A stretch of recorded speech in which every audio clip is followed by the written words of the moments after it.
శ్రీకృష్ణ పరబ్రహ్మణే నమః. శ్రీమద్భగవద్గీత అథ ద్వితీయోऽధ్యాయః. సాంఖ్యయోగః. దూరేణ హ్యవరం కర్మ బుద్ధియోగాద్ ధనంజయ. బుద్ధౌ శరణమన్విశ్చ కృపణాః ఫలహేతవః. ఈ సమత్వ బుద్ధి యోగము కంటెను సకామ కర్మ మిక్కిలి నిమ్న శ్రేణికి చెందినది. కావున ఓ ధనుంజయ, నీవు సమత్వ బుద్ధి యోగమునే ఆశ్రయింపుము. ఏలనన ఫలాసక్తితో కర్మలు చేయువారు అత్యంత దీనులు, కృపణులు. బుద్ధియుక్తో జహాతీహ ఉభే సుకృత దుష్కృతే. తస్మాద్యోగాయ యుజ్యస్వ యోగః కర్మసు కౌశలం.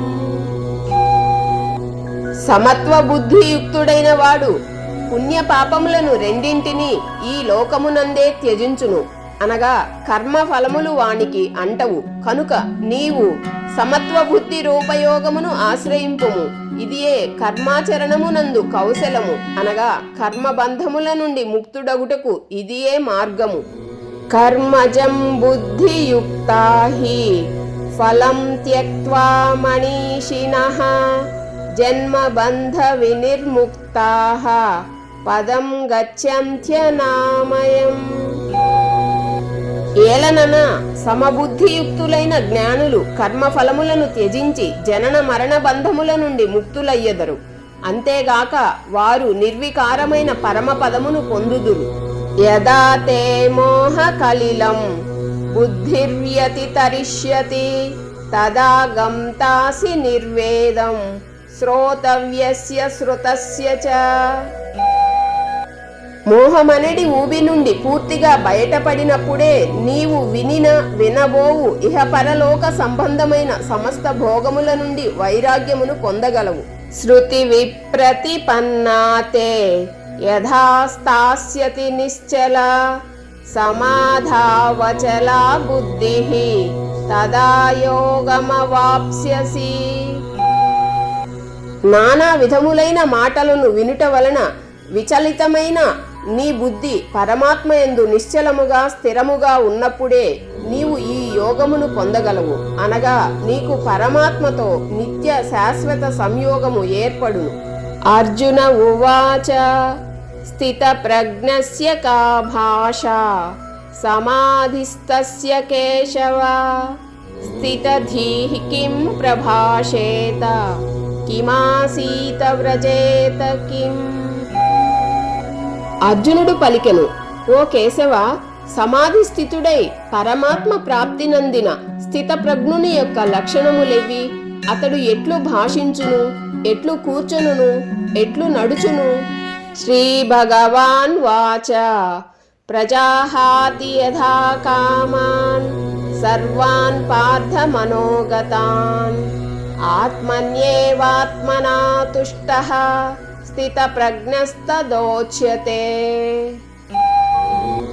శ్రీ భగవానుడు పలికెను, ఓ అర్జున, మనసునందలి కోరికలన్నీయును పూర్తిగా తొలగిపోయి ఆత్మ ద్వారా ఆత్మయందు సంతుష్టుడైన వానిని, అనగా పరమాత్మ సంయోగము వలన ఆత్మానందమును పొందిన వానిని స్థితప్రజ్ఞుడని ఎందురు.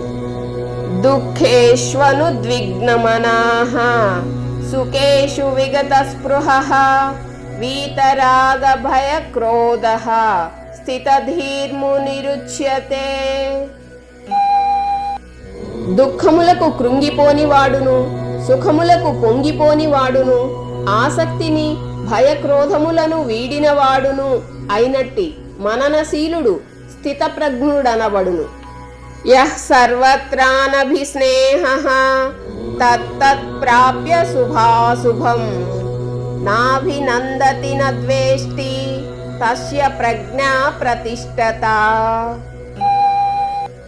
దేనియందును మమతాసక్తులు లేనివాడును, అనుకూల పరిస్థితుల యందు హర్షము, ప్రతికూల పరిస్థితుల యందు ద్వేషము మొదలగు వికారములకు లోను కానివాడును అగు పురుషుడు స్థితప్రజ్ఞుడు అనబడును. యదా సంహరతే చాయం కూర్మోంగానీవ సర్వశః ఇంద్రియాణీంద్రియార్థేభ్యః తస్య ప్రజ్ఞా ప్రతిష్ఠత. తాబేలు తన అంగములను అన్ని వైపుల నుండి లోనికి ముడుచుకొనున్నట్లుగా ఇంద్రియములను ఇంద్రియార్థముల నుండి అన్ని విధముల ఉపసంహరించుకొనిన పురుషుని యొక్క బుద్ధి స్థిరముగా ఉన్నట్లు భావింపవలెను.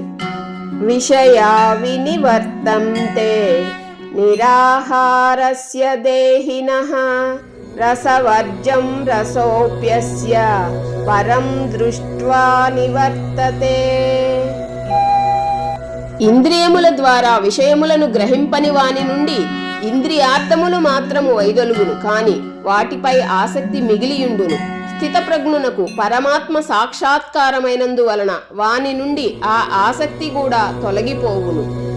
యతతో హ్యపి కౌంతేయ పురుషస్య విపశ్చితః ఇంద్రియాణి ప్రమాధీని హరంతి ప్రసభం మనః. ఓ అర్జున, ఇంద్రియములు ప్రమథనశీలములు.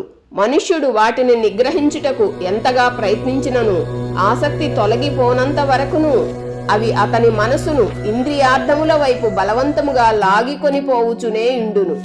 ఓం తస్తదితి శ్రీమద్భగవద్గీతాసు ఉపనిషత్సు బ్రహ్మ విద్యాయాం యోగశాస్త్రే శ్రీకృష్ణార్జున సంవాదే సాంఖ్యయోగో నామ ద్వితీయోధ్యాయః. సర్వం శ్రీకృష్ణార్పణమస్తు. Thank you for watching.